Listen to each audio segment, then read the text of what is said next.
Good morning children. In our today's class, we are going to learn about female reproductive system. Now, these are the parts that are present in the female reproductive system: ovary, fallopian tube, uterus and vagina. Now, let us learn about these parts in detail. The first part, that is ovary. They are paired structures. They are oval in shape and they are located in the abdomen cavity. The ovary is the primary sex organ in females and it has two functions to play. First function is it produces ovum by the process of oogenesis. Right? So the process by which female gamete or ova is produced is known as oogenesis. The second function that it performs is that it releases the female hormones. The first hormone is estrogen and the second hormone is progesterone. Now we have already learned about the secondary sexual characters that you see in females during puberty.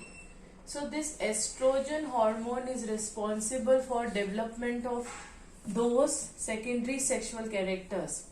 That is the high pitched voice, curving of hip region, starting or beginning of menstrual cycle, development of mammary glands.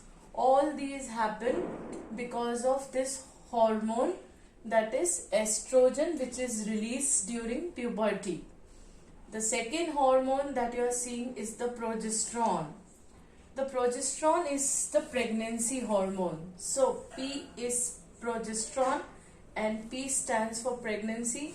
So if the female is pregnant, then under that condition for 9 months this hormone is released in her body, which helps in retaining that pregnancy for the period of 9 months during which the embryo develops.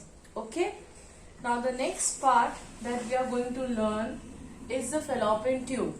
It is also known as oviduct. These are also paired structures. These are the ducts or the tubes that are coming out from the ovary, and their main function is to carry the ovum from the fallopian tube to uterus. Right? The other function is fertilization of gametes. Now the ovum and the sperm always fuse where? In the fallopian tube. So a very significant and the vital process is occurring in the fallopian tube. F for fallopian tube, F for fertilization. Now when the ovum is released from ovary, that process is known as ovulation.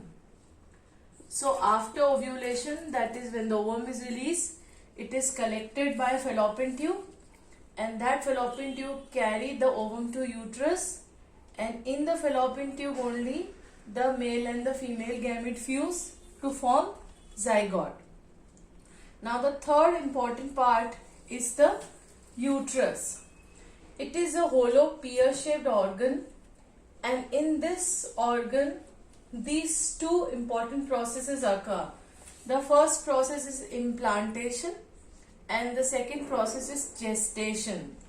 Now implantation means that embryo gets settled in the uterus. This embryo when settles in the uterus, then that is known as implantation. I have just now told you that fusion of male and female gamete occurs in the fallopian tube, that is zygote is formed in the fallopian tube. Now from the fallopian tube that zygote moves down to reach the uterus, and while it is moving down it starts the division and start turning to embryo. So when the embryo settle in the uterus, that is known as implantation. Once the embryo settles in the uterus, then it remains there for the period of 9 months. You very well know that for human being, the period of development of embryo in the mother body is 9 months. This time period for which the fetus remain in the female body is known as gestation. So uterus has two important functions. Now the next part is the vagina. The uterus opens into birth canal or vagina. Now this is female copulatory organ.